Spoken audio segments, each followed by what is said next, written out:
I'm going to go up and down every single block around my 500-meter radius of my apartment. And this is my house here. Rivadavia, Maza, Estados Unidos, La Plata. Rivadavia, Maza, Estados Unidos, La Plata. That is my stomping ground, where I walk every day around and around and around and around that way and around that way and around that way. And I'm going to show you all of the graffiti. It's amazing.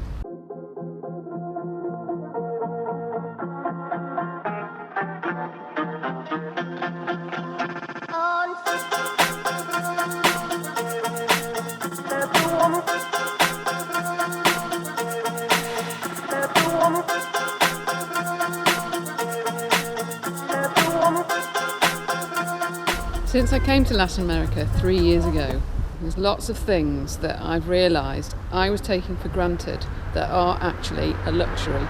And one of those is paint. What you diffuse and what you promote, careful in that breeze. What you listen and what is it out, massive and MCs. This building isn't really graffiti, but I'm filming it because I love the way all the different layers of paint are peeling off, revealing all the different colours that's been painted in the past.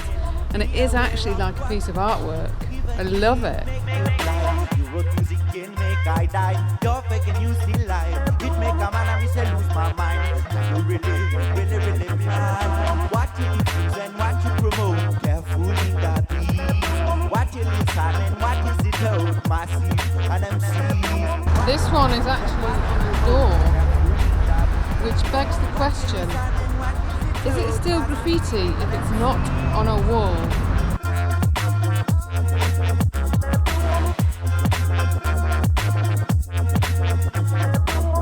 Is it graffiti if it's on a truck?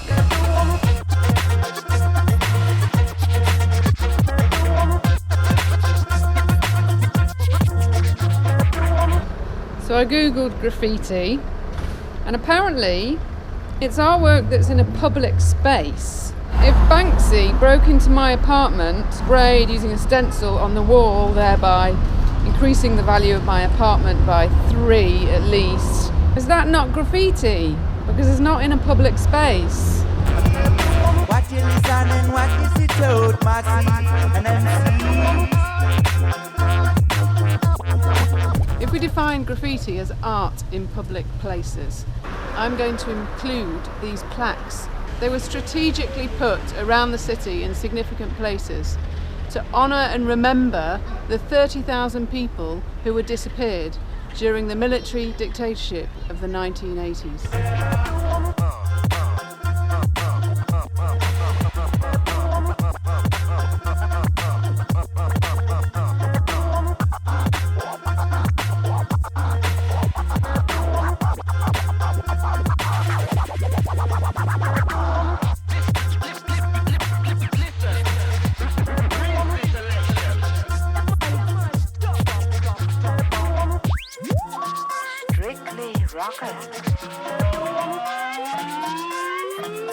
Is that graffiti, or is it just vandalism?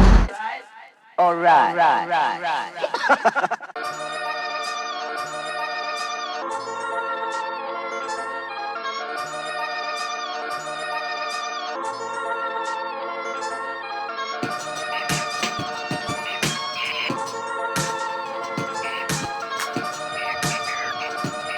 Does graffiti have to be done by stealth?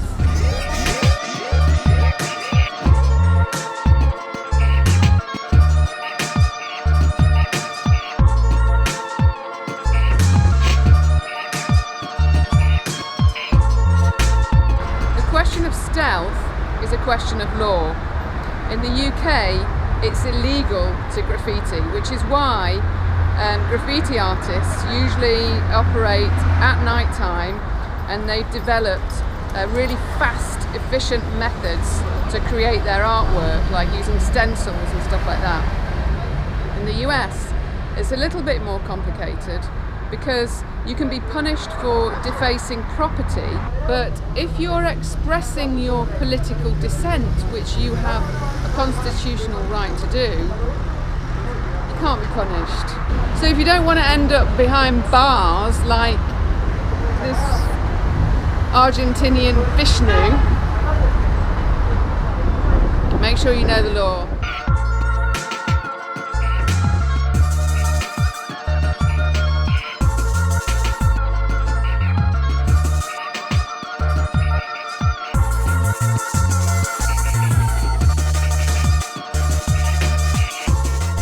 I promised to show you all the graffiti near my place. Now, I've just been to the supermarket and I made it to the counter without buying any chocolate, you know, which was quite difficult.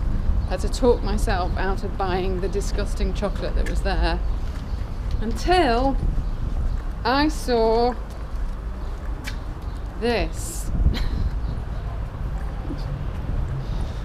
And I had to buy it to show you because I said I'd show you all the graffiti.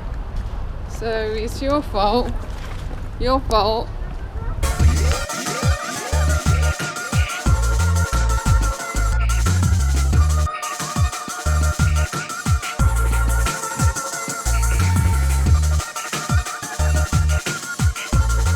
This piece is part of a bookshop, which makes me wonder, graffiti that's commissioned by a company, is it then advertising?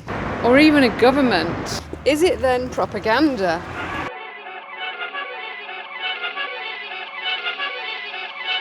The government has actually commissioned some of the graffiti in Buenos Aires, paying graffiti artists to cover entire buildings with works of art.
You can be forgiven for thinking that graffiti is legal in Argentina.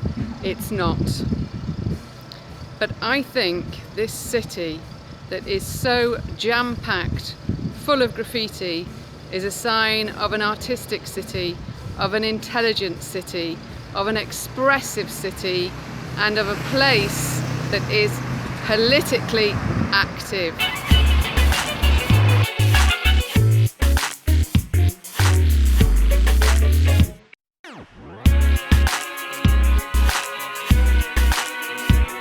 So it's not surprising that it is one of the best places in the world to see graffiti.